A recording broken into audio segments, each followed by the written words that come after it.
तुम्ही कधी झणझणीत अशी कोल्हापुरी मिसळ ट्राय केली आहे का? तर त्याची आज आपण रेसिपी पाहूया. सगळ्यात आधी कुकरच्या भांड्यामध्ये 200 ग्रॅम इथे मोड आलेली मटकी घालून घ्यायची.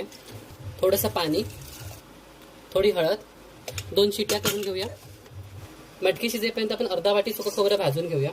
4 कांदे, 2 सुक्या काश्मीरी मिरच्या, 2 टमॅटो, हे साहित्य आपण भाजून घेऊया. भाजून घेतलेलं साहित्य मिक्सरला बारीक करून घेऊया. वाटेवेळी 1 चमचा आलं लसूण पेस्ट आणि थोडीशी कोथिंबीर घालून याची पेस्ट बनवून घेऊया. 4 चमचे तेल तापून घेतले, थोडंसं हिंग घालून घेऊया.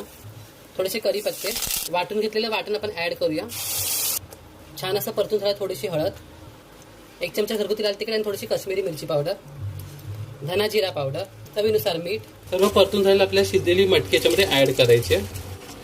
पाणी ऍड करूया. मस्त अशी उकळ आलेली आहे. अशा प्रकारे आपली कोल्हापुरी मिसळ बनून तयार आहे. रेसिपी आवडल्यास लाईक, शेअर, सबस्क्राईब. धन्यवाद.